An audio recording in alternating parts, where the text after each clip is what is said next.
بسم اللہ الرحمن الرحیم۔ السلام علیکم۔ ناول ستارہ شام، رائٹر آمنہ ریاض۔ ناول سٹارٹ کرنے سے پہلے میں یہ بتانا چاہ رہی تھی کہ ہم نے چینل کا نام چینج کیا ہے، آر ہسٹری سے اردو کہانی کر دی ہے۔ آر ہسٹری اس لیے چینج کیا کہ شروع میں ہمارا دل تھا کہ ہم صرف ہسٹری سے ریلیٹڈ بکس پڑھیں گے، لیکن آہستہ آہستہ وقت کے ساتھ ساتھ اتنے زیادہ اس کی ڈیمانڈ بھی نہیں ہوئی اور اس پہ کوئی خاص ویوز بھی نہیں آتے تھے، مطلب کم سے کم لوگوں نے سنا ہے شاید۔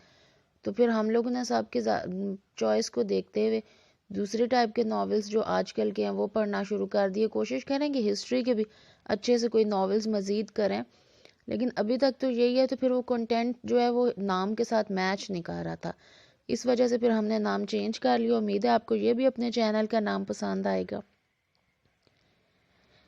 مجھے کوئی پکڑو، سعدی نے صدمے سے بے حال ہوتے ہوئے کہا۔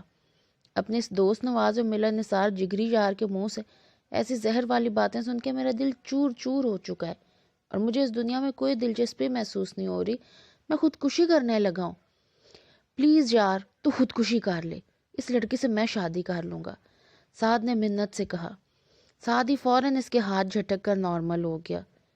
اب اتنا بھی شدید صدمہ نہیں ہے کہ فوراً خودکشی کر لوں، پھر اس نے کہا۔ اور دوسری بات، اس لڑکی کے بارے میں تو کوئی سوچ بھی نہیں سکتا، وہ میری اور میری ہی رہے گی۔ اگر تمہیں اسے حاصل کرنا ہے تو میری لاش پہ سے گزرنا ہوگا۔ وہ رتی بھر بھی سنجیدہ نہ تھا۔ اوہ، تم لوگوں کو ذرا برابر شرم نہیں آتی؟ ایک انجان لڑکی کے بارے میں اس طرح کی باتیں کرتے ہو؟ جے ڈی نے کہا اور حسب توقع خوب مذاق کا نشانہ بنا۔ چونکہ جے ڈی صاحب کی اپنی کوئی سگی بہن نہیں ہے، اس لیے ساری دنیا کی لڑکیوں سے بنا راکھی بندوائے یہ ان کے بھائی بن گئے ہیں۔ جے ڈی سر پکڑ کے بیٹھ گیا۔ اس کے دوست جنہیں اس سے سچی دوستی کا دعویٰ تھا، اس کی مدد کرنے کے لیے تیار نہیں تھے۔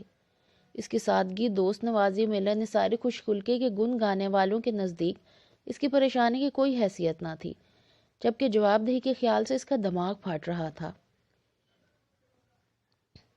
اب ہمارے پاس اگلا 1 گھنٹہ فری ہے، چلو یہاں بیٹھو اور ہمیں ساری تفصیلات بتاؤ، لیکن اس سے پہلے اس پہلو پر روشنی ڈالنا مت بھولنا کہ تم نے اتنی اہم بات ہم سے کیوں چھپائی۔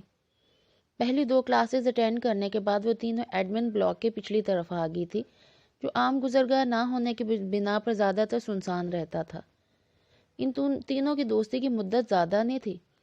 نمرہ اور عبیرہ اسکول کے آخری سال سے ایک دوسرے کو جانتی تھی، جب تنوی سے ان کی ملاقات کالج میں آ کر ہوئی تھی۔ پہلے سال میں ان کی دوستی خوب پروان چڑھی تھی۔ پڑھائی کے میدان میں تینوں کا ریکارڈ بہترین تھا، اس کے ساتھ ساتھ وہ تینوں ہلے گلے کی بھی شوقین تھیں اور غیر نصابی سرگرمیوں میں بڑھ چڑھ کے حصہ لیتی تھی۔ چونکہ تینوں کا بنیادی مضمون ایک ہی تھا، اس لیے دوستی خوب گہری ہو رہی تھی۔ نمرہ اور عبیر ہر بات ایک دوسرے سے شیئر کرتی تھی۔ بظاہر تنوی بھی ایسا ہی کرتی ہے، مگر اس کے زندگی کے کچھ نہ کچھ پہلو ایسے تو جو اس نے اپنے بہترین سہیلیوں سے چھپا رکھے تھے۔ شبیہ لباس سے منگنے بھی ایسا ہی معاملہ تھا۔ میں نے کون سی بات چھپائی ہے؟ وہ بھول چکی تھی کچھ گھنٹے پہلے اس نے کوئی انکشاف کر کے اپنے سہیلیوں کو حیران کیا ہے۔ بھئی خوب، عبیرہ نے اس کا مذاق اڑایا۔ میں اگر منگنے شدہ ہوتی تو سوتے جاگتے کبھی اس حقیقت کو فراموش نہ کرتی، اور ایک یہ محترمہ ہے۔ چھوڑو بہن، نعمت کی قدر ہر ایک کو نہیں ہوتی، نمرہ نے فلسفیانہ انداز میں کہا۔ تنوی ہنس دی۔ تم دونوں معمولی سی بات کو اتنا بڑھا رہی ہو، اور جب میں پیدا ہوئی تھی تبھی نانو جان نے میرے ہاتھ میں ننھی سی انگوٹھی پہنا کر مجھے شبیہ الباس بھائی سے منسوب کر دیا تھا۔ اس وقت بابا زندہ تھے، اس لیے یہ رشتہ سب کی رضا سے ہوا تھا، لیکن امی نے اپنے وفات سے چند روز پہلے وہ انگوٹھی میری انگلی سے اتار کر کہیں رکھ دی تھی، اس لیے مجھے نہیں پتا وہ انگوٹھی اب کہاں ہے۔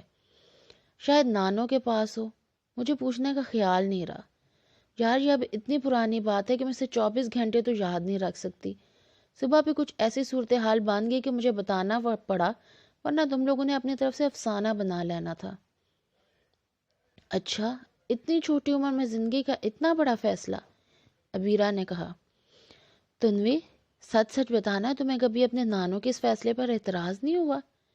تنوی نے بڑی دقت سے سچائی اپنے لبوں پر آنے سے روکی اور مسکرا کر بولی۔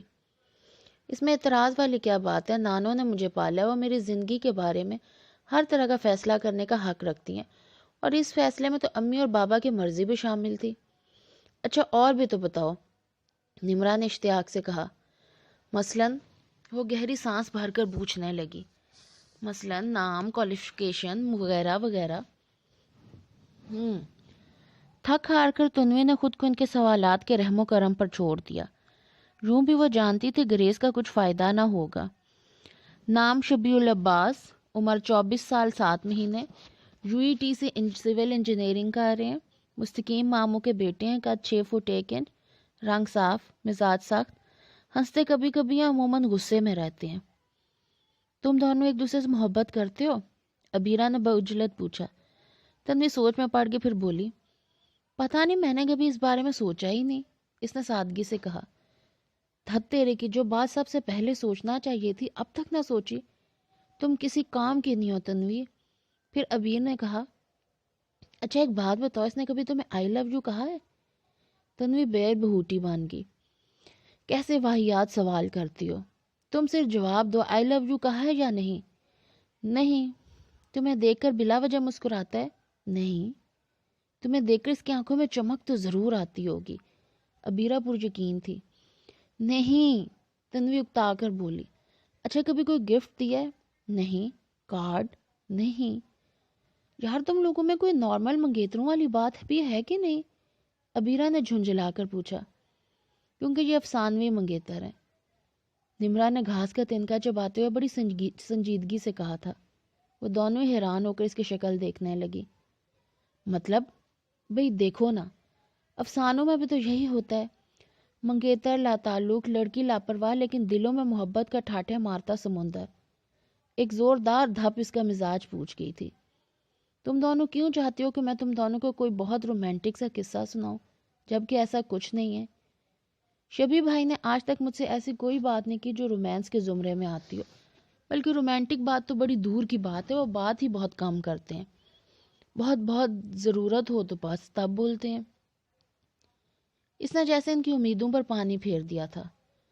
اوہو، میں تو سوچ رہی تھی اس بورنگ روٹین لائف میں کچھ رنگینی آ رہی ہے، یعنی مزے مزے کے قصے سننے کو ملا کریں گے۔ عبیرہ نے مایوسی سے کہا۔ تو ٹھیک ہے، تم وعدہ کرو، جب شبی بھائی تم سے کوئی رومانٹک ڈائلاگ بولیں گے تو تم سب سے پہلے آ کر ہمیں بتاؤ گی۔ بکو مت۔ وعدہ، وعدہ۔ دونوں نے شور مچا دیا۔ ناچار تنوی کو وعدہ کرنا پڑا۔ پھر اس نے کہا، اب یہ فضول گفتگو بند کرو اور کچھ دھیان پڑھائی کی طرف بھی دو۔ تم لوگوں کو پتہ ہے مس تسنیم نے آج ایڈمیشن ٹیسٹ کی ڈیٹ بھی بتا دی ہے۔ دفع کرو یار ایڈمیشن ٹیسٹ اور پڑھائی کو، ساری زندگی پڑھائیاں ہی کرنی ہے۔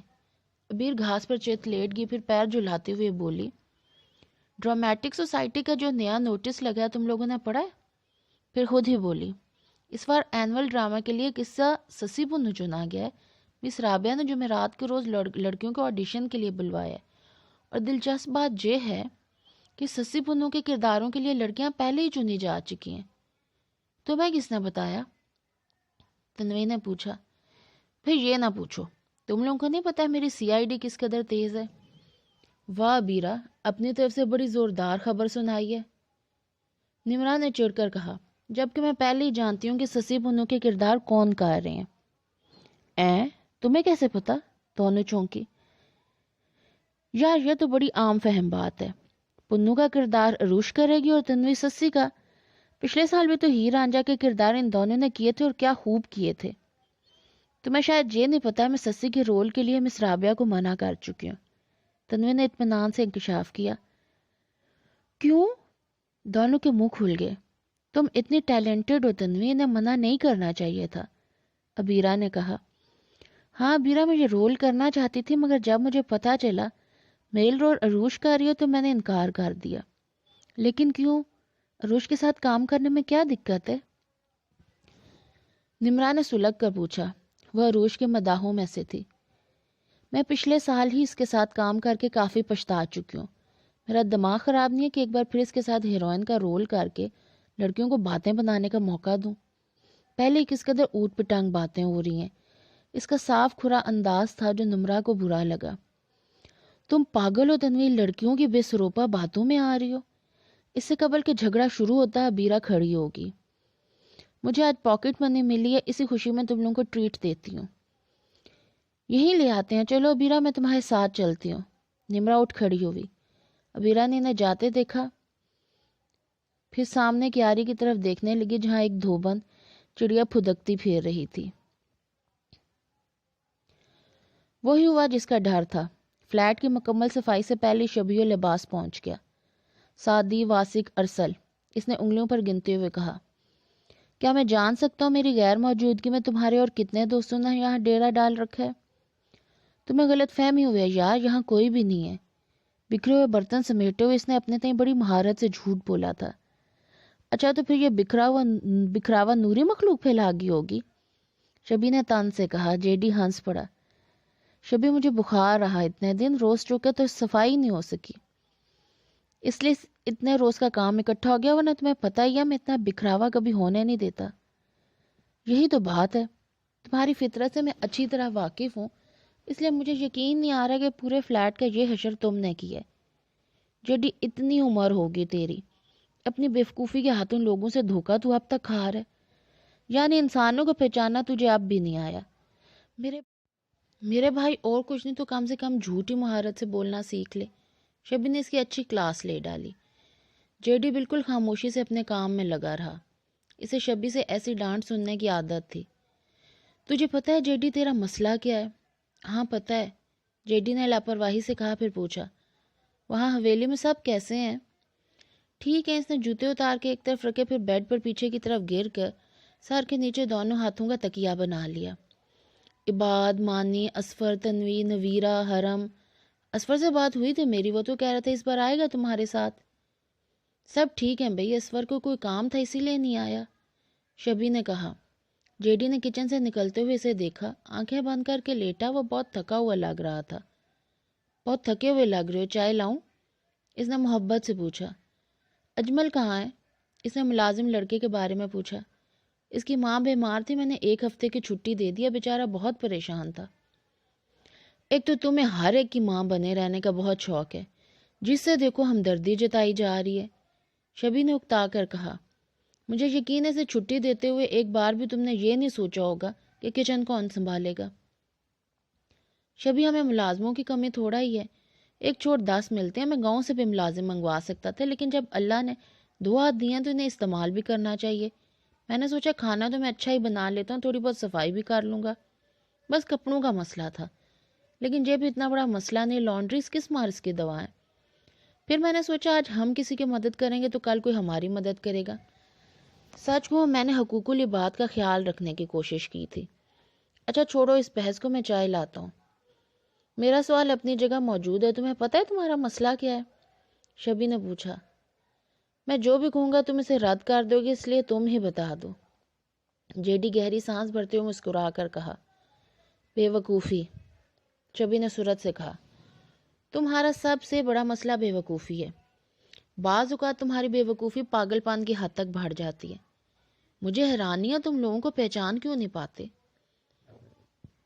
تم اکثر کسی نئے دوست کو مجھ سے متعارف کراتے ہو اور کہتے ہو یہ بہترین انسان ہے، اور میں اس بہترین انسان کی شکل دیکھتے ہی بھانپ لیتا ہوں وہ کتنا شاطر اور مطلب پرست ہے۔ تمہارے سارے دوست ایسے ہی ہیں، وہ تمہارے پاس اپنا کوئی نہ کوئی مطلب، کوئی غرض پوری کرنے آتے ہیں۔ دلچسپ بات یہ ہے کہ تم ہر بار ان کی باتوں میں آ جاتے ہو اور وہ اپنا مطلب پورا ہوتے ہی تمہیں پیچھے دھکیل دیتے ہیں۔ سنا تم نے تم بہت بیوقوف ہو۔ بڑی نئی بات بتائی ہے، جیڈی نے منہ کا زاویہ بگاڑا۔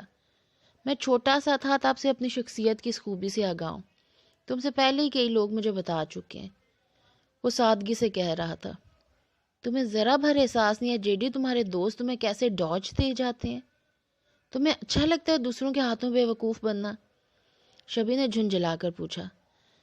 یار، جیڈی نے سر کھجاتے ہوئے بے چارگی سے کہا، مجھے کبھی لگا ہی نہیں کہ کوئی مجھے بے وقوف بنا رہا ہے۔ تم کہتے ہو میرے دوست اپنی کسی غرض کے لیے میرے پاس آتے ہیں، میری رائے مختلف ہے۔ مجھے لگتا ہے میرے دوست جانتے ہیں میں ان کی مدد کر سکتا ہوں، تبھی وہ میرے پاس آتے ہیں۔ کسی کی تھوڑی سی مدد کرنے سے اگر اس کا مسئلہ حل ہو جاتا ہے تو میری ذات کو کیا فرق پڑ سکتا ہے؟ تمہیں تمہارے دوستوں کی وجہ سے نقصان اٹھانا پڑتے ہیں، یہ تو مانتے ہو۔ وہ معمولی نقصان ہوتے ہیں، جیڈی نے تحمل سے جواب دیا۔ تم کسی بڑے نقصان کا انتظار کر رہے ہو؟ شبی نے جل کر پوچھا۔ تب سنبھلو گے؟ سنبھل جاؤ جیڈی، مجھے ڈر ہے کسی روز تمہارے دوست اپنی باتوں میں الجھا کر تم سے قتل کروا دیں گے اور تم تب بھی ایسی بودھی لاجکس دیتے پھرو گے. تمہیں محتاط رہنا چاہیے. فی الحال دنیا میں کوئی اس قابل نہیں ہے کہ اس پر بھروسہ کیا جائے. تم گدے احمق پاجی راستہ چلتوں کو دوست بنا کر مدد کرنے کھڑے ہو جاتے ہو. مجھے خدشہ ہے کسی روز کوئی بڑا نقصان نہ اٹھا بیٹھو. اگر میں حویلی جا کر کسی کو بتاؤں کہ شبی اتنا بولتا ہے تو کوئی میری بات پر یقین نہیں کرے گا. جے ڈی نے اسے چڑھایا اور وہ سچ مچ میں چڑ بھی گیا. مرو تم. جس روز بھگت رہے ہوگے تب میری یاد آئے گی. اب میں تمہارا مسئلہ بتاؤں؟ جے ڈی نے مسکرا کر پوچھا. تمہارا مسئلہ یہ ہے تمہیں ساری دنیا بری لگتی ہے اور تمہیں ساری دنیا اچھی لگتی ہے. اپنے مخصوص اکتاہٹ بھرے انداز میں بولا. دنیا اچھی ہے. وہ مستقل مسکرا رہا تھا. میں نے کہا نا جس دن بھگتو گے تب جانو گے. وہ بضد تھا. تمہیں انسان برے کیوں لگتے ہیں شبی؟ جے ڈی نے یکدم پوچھا. مجھے سب انسان برے نہیں لگتے, صرف وہ برے لگتے ہیں جو برے ہوتے ہیں. دو ٹوک جواب آیا. میرا یہ خیال ہے کہ ہم یہ فیصلہ وقت کو کرنے دیتے ہیں. ممکن ہے کچھ عرصہ گزرنے کے بعد ہم دونوں کی اپروچ بدل جائے. تمہیں دنیا اور دنیا والے اچھے لگنے لگے اور مجھے خدا نہ کرے برے لگنے لگے. جے ڈی نے مسکرا کر کہا. یہ کبھی نہیں ہوگا. شبی نے اپنے مخصوص دو ٹوک انداز میں کہا. مجھے دنیا والے کبھی اچھے نہیں لگ سکتے. وجہ؟ بس کہہ جو دیا.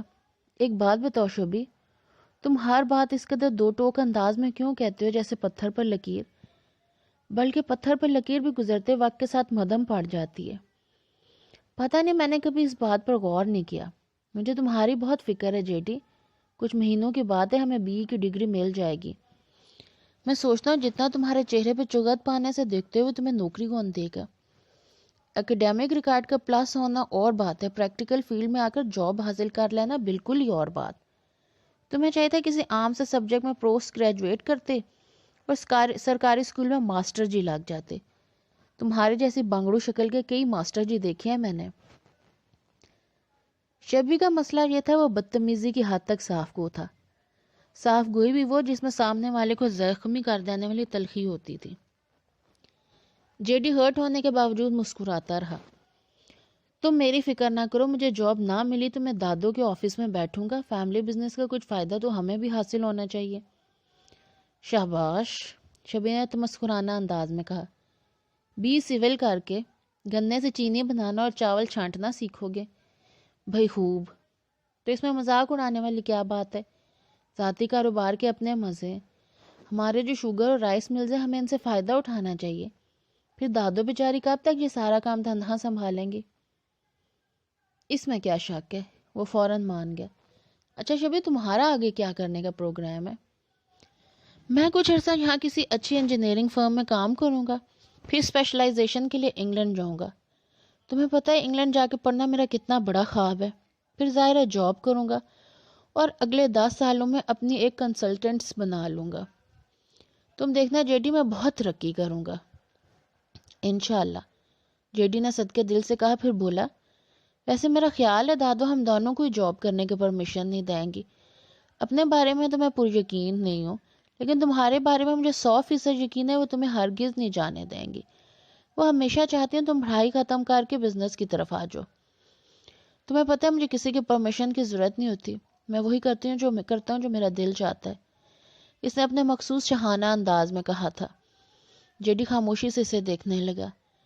شبیہ لباس اس کے چچا مستقیم بھٹی کا بیٹا تھا. ان دونوں کی عمروں میں محض چند دن کا فرق تھا. ایک گھر میں رہنے اور تربیت کے لیے ایک سا ماحول میسر آنے کے باوجود ان دونوں میں زمین آسمان کا فرق تھا. چونکہ شبی کو ہمیشہ دادوں کی سپورٹ حاصل رہی تھی, وہ اپنے بچوں کی اولاد میں شبی کو سب سے زیادہ قریب جانتی تھی. اس لیے وہ خاندان بھر میں شاہانہ مزاج, نخریلا اور ضدی مشہور تھا. دلچسپ بات یہ کہ پھر بھی پسندیدہ تھا. وجاہت اس کی ایکسٹرا کوالیفیکیشن مانی جاتی تھی. ذہین وہ بچپن سے ہی بہت تھا. شاہانہ مزاج ہونے کے باوجود اس نے آج تک اپنے بزرگوں سے بدتمیزی نہیں کی تھی. اس کے باوجود دادوں کے بعد وہی تھا جس کی زبان سے نکلا ہوا لفظ آخری مانا جاتا تھا. حویلی میں بچوں سے لے کے بڑوں تک سب اس کی بات ماننے کے پابند تھے, اور ظاہر ہے اتنے سارے اختیارات دادوں نے اسے دیے تھے. جے ڈی اور اس کے کزن اگر شبی پر رش کرتے تو یہ کوئی غیر معمولی بات بھی نہیں. ہاں صاحب، جو تم نے کہو گے تو کون کہے گا؟ آپ شہزادہ عالم جو ٹھہرے۔ بادشاہ اکبر کا سنا ہے ممکن ہے کسی نے ہوائی اڑائی ہو، مگر شہزادہ سلیم کے آگے بڑی جلدی مجبور ہو جایا کرتا تھا۔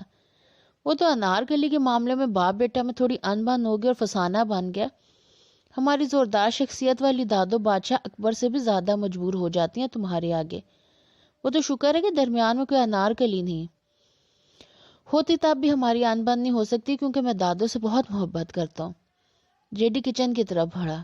میں چائے لاتا ہوں اور ساتھ میں کچھ کھانے کے لیے بھی لانا۔ جیڈی نے کچن میں آ کے جلدی جلدی آلو کاٹے اور نمک اور کالی مرچ لگا کے انہیں کڑائی میں ڈال دیا۔ ساتھ ہی الیکٹرک کیٹل کا پلگ لگا کر انتظار کرنے لگا۔ اس کے کانوں میں شبی کی آواز گونج رہی تھی اور وہ شرمندہ ہو رہا تھا۔ اس نے جیڈی کے لیے بالکل درست لفظ استعمال کیا تھا۔ ممکن ہے کوئی اور لفظ اس سے بہتر ہوتا، مگر خود اسے بھی کوئی متبادل لفظ بیوقوف سے زیادہ جامع اور بھرپور نہیں لگ رہا تھا۔ اس کی امی یہاں موجود ہوتی تو کہتی، دراصل میرا بیٹا بہت معصوم اور سادہ دل ہے۔ آج کے لڑکوں میں جو چالاکی اور ہوشیاری ہوتی ہے وہ میرے بچے میں نام کو نہیں ہے۔ در حقیقت معصومیت اور سادگی بیوقوفی اور چگت پن کے ہی مہذب نام ہیں، جنہیں کبھی ہم خود اور کبھی ہم سے بے تحاشا محبت کرنے والی ہماری شخصیت سے جوڑ دیتے ہیں، تاکہ حقیقت سے مستقل نظریں چراتے ہوئے دل دکھی ہونے سے بچا رہے۔ اس کی امی بچپن سے یہی کرتی آ رہی تھی۔ جیڈی کے لیے یہ باتیں نئی نہیں تھی۔ اسکول میں بھی لڑکے سے بونگا تو اکثر و بیشتر و کبھی بار بھولا بادشاہ کہہ کر چڑھایا کرتے تھے۔ تب سے لے کے اب تک جیڈی سمجھ نہیں سکا تھا اس میں بھولے بادشاہ والی کون سی خصوصیت ہے۔ اسکول میں ایسی باتوں میں بددل ہو کر اسکول جانے سے انکار کر دیا کرتا تھا، مگر بڑے ہونے پہ اس نے اس حقیقت کو کسی حد تک تسلیم کر لیا تھا کہ انسانوں کو پہچاننے کی فطری صلاحیت اس میں نہیں ہے۔ لیکن وہ یہ کہہ کر خود کو تسلی دیتا تھا کہ اکثر لوگ بونگے یا بھولے نہیں ہوتے، پھر بھی انسانوں کو نہیں پہچان پاتے اور دھوکہ کھاتے ہیں۔ وہ یہ سوچ کر مطمئن رہتا تھا اور ہر بار اپنے دوستوں کے جھوٹ پر یقین کر کے ان کی مدد کرتا رہتا تھا۔ مدد کرنے کی حیثیت خدا ہر ایک کو نہیں دیتا، اکثر سوچتا ہے، لیکن اس بار اسے کچھ تشویش اور حد تک محسوس ہو رہی تھی۔ اس کے دوستوں نے ہاسٹل کے بارے میں جھوٹ بول کے 3 روز یہاں قیام کیا تھا اور جیڈی کی جیب بالکل خالی کروا دی تھی۔ انہوں نے کئی قیمتی ڈیکوریشن پیسز توڑ دیے تھے۔ واسق اس سے اجازت لیے بغیر اس کے بے حد من پسند گھڑی لے گیا تھا اور ارسد نے مقروض ہونے کے باوجود اس سے اس بار بھی 7,000 ادھار نکلوائے تھے، اور وہ جانتا تھا یہ قرض بھی نہ چکایا جائے گا۔ آخر ہر بار وہ ان کی باتوں میں کیوں آ جاتا ہے اور خود سے کیے ہوئے عہد بھول جاتا ہے؟ اب میں کسی پر اعتبار نہیں کروں گا، خواہ میرا دوست ہی کیوں نہ ہو۔ کوئی میرے سامنے ایڑیاں رگڑتے مار بھی رہا ہوگا تو میں اس کی مدد نہیں کروں گا۔ مجھے کیا پڑی ہے کہ ایرے غیروں کی مدد کروں اور بے وقوف بنوں؟ بھولے بادشاہ نے پکا عہد کر لیا، اور جس وقت وہ صبح گڑھ بیبیوں کی طرح ٹرے سے جھا کر اندر پہنچا، شبی گہری نیند سو چکا تھا۔ ایکسکیوز می، کیا میں یہاں بیٹھ سکتی ہوں؟ ایڈمن بلاک کے قریب گھاس کے اس چھوٹے سے قطعہ میں تنہا بیٹھی تنوی کو اب سے زیادہ دیر نہیں گزری تھی جب اپنے قریب ایک جانی پہچانی آواز سن کے اس نے سر اٹھایا اور پھر دل ہی دل میں بیزار ہوئی۔ عروش خواجہ سرخ گلابوں کا ایک گلدستہ ہاتھوں میں پکڑے اس کے سامنے کھڑی مسکرا رہی تھی۔ ویرا نے صحیح کہا تھا، آج عروش بہت تیار ہو کر آئی تھی۔ وہ مشکل گردن تک آتے اس کے گھنگریالے بال، جنہیں وہ روٹین میں باندھے رکھتی تھی، آج کھلے ہوئے تھے۔ سفید اور سیاہ چمکدار سکارف جو پورے کالج میں اس کی شناختی علامت کی طرح مشہور تھا کہ دونوں سروں کو اس نے اپنے مخصوص انداز میں پہن رکھا تھا۔ اس کے علاوہ مردانہ انگوٹھیاں اور بینڈ سے دائیں کان میں سلور کی چھوٹی سی بالی تھی۔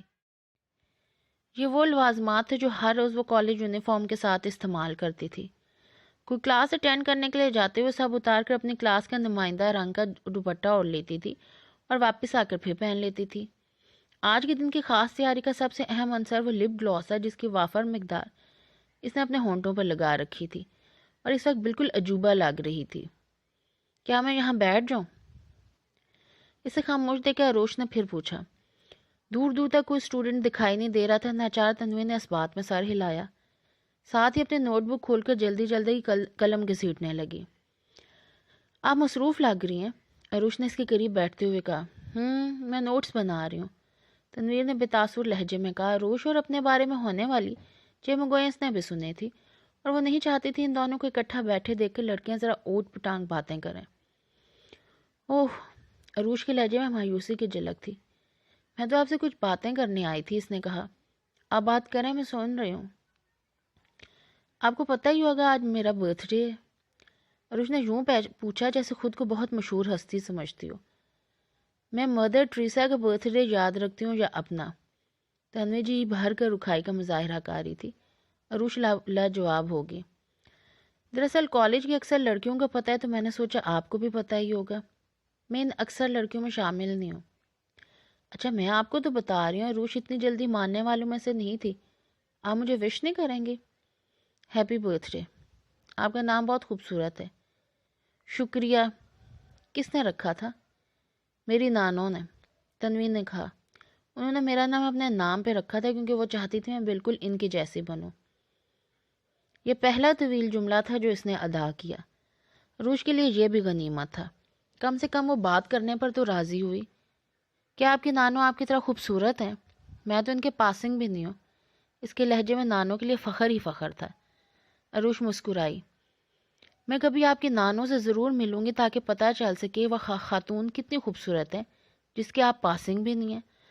حالانکہ آپ مجھے اتنی خوبصورت لگتی ہیں کہ میرا خیال ہے آپ کا مقابلہ کسی سے ہو ہی نہیں سکتا۔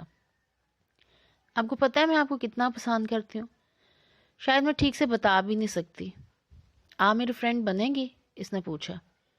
نہیں، تنوین نے صورت سے مستحکم لہجے میں کہا۔ کیوں؟ عروش نے پوچھا۔ میں ہر کسی سے دوستی نہیں کرتی، ویسے بھی مجھے زیادہ فرینڈز بنانا پسند نہیں ہے۔ آپ اتنی سختی سے جواب نہ دیں، عروش نے مسکراتے ہوئے کہا۔ اچھی طرح سوچ لیں پھر کوئی جواب دیں۔ اس کالج کی بہترین لڑکیوں، چاروں بیچز کی لڑکیاں مجھ سے دوستی میں فخر محسوس کرتی ہیں۔ میں جس کے ساتھ چل رہی ہوتی ہوں اسے خود پر ناز ہوتا ہے۔ آپ خود سوچیں، جس لڑکی پر اتنی لڑکیاں فدا ہیں، اسے دوستی کرنا چاہتی ہوں، خود چل کر آپ کے پاس آتی ہے تو اس کے پیچھے ضرور کوئی اسٹرانگ ریزن ہوگا۔ آج بہت سی لڑکیوں نے مجھے گفٹ دیے ہیں، کئی پھول دے چکی ہیں، مگر آپ کے لیے پھول میں لائی ہوں۔ ہماری دوستی کے ہیں یہ پھول۔ مجھے یقین ہے یہ پھول لے کے آپ میری دوستی سے انکار نہیں کریں گی۔ اس کے ہر لفظ سے زوم جھلک رہا تھا۔ تنوی کی ناپسندیدگی میں اور اضافہ ہو گیا۔ آپ یہ پھول واپس لے جائیں عروش، میں بتا چکی ہوں مجھے آپ سے دوستی نہیں کرنی، اور جب دوستی نہیں کرنی تو پھول کس خوشی میں لوں؟ تنوی نے پہلے سے زیادہ سختی سے کہا تھا۔ عروش مسکراتی رہی۔ تنوی کو اس کی آنکھوں سے، اس کی مسکراہٹ سے گھن آ رہی تھی۔ اس کی آنکھیں اندر کو دھنسی ہوئی تھی اور گندی معلوم ہوتی تھی۔ تنوی کو یاد آیا پچھلے سال جب اس نے اس کالج میں ایڈمیشن لیا تھا، اس کی آنکھیں ایسی نہیں تھیں۔ آپ کو پھول نہیں لینے تو آپ انہیں ڈسٹ بن میں پھینک دیں، میں انہیں لے کر نہیں جاؤں گی۔ مجھے یقین ہے چند دن کے بعد آپ مجھ سے دوستی کرنے پہ راضی ہو جائیں گے۔ وہ اسی راستے پر پلٹ گئی جہاں سے آئی تھی۔ تنوی نے دیکھا اس کے پہناوے اور بول چال میں نہیں، چلنے کے انداز میں بھی مردانہ پن نمایاں تھا۔ اس کی ناپسندیدگی اور ناگواری کئی گنا بڑھ گئی۔ اس نے پھولوں کو بے دردی سے پرے پھینک دیا۔ قوم لوط کی بھٹکی ہوئی روح۔ وہ اپنی کتابیں سمیٹنے لگی۔ نمرہ دوڑی چلی آ رہی تھی۔ عروش تم سے کیا بات کرنے آئی تھی؟ اس نے ہانپتے ہوئے پوچھا۔ اس کا دماغ خراب ہے، تنوی نے بات پلٹ دی۔ تم تو کینٹین گئی تھی اور عبیرہ کہاں ہے؟ وہ سماما کے پاس بیٹھی ہے، وہی 4th ایئر کی سماما جو پامسٹ ہے۔ ہم دونوں نے اسے بڑی مشکل سے راضی کیا کہ آج وہ ہم تینوں کے ہاتھ دیکھے۔ میں چلتی ہوں لیکن ہاتھ نہیں دکھاؤں گی۔ نانو کہتی ہیں اس طرح 40 دن کی نماز قبول نہیں ہوتی۔ تنوی اٹھ کھڑی ہوئی۔ کچھ نہیں ہوتا تنوی، نمرہ نے جھنجھلا کر کہا۔ تمہیں اپنا مستقبل جاننے سے دلچسپی نہیں ہے؟ دلچسپی تو ہے، مگر، وہ تذبذب میں گھر کر بولی۔ کوئی اگر مگر نہیں، تم تو دن بدن مس نو بنتی جا رہی ہو۔ کچھ پوچھو منہ سے نہ نکلتی ہے۔ خدا نہ کرے ان دنوں تمہارا نکاح شبیہ لباس کے ساتھ رکھا گیا تو بیچارے کا کباڑا ہو جائے گا۔ ظاہر ہے تمہارے منہ سے تو نہ ہی نکلے گا۔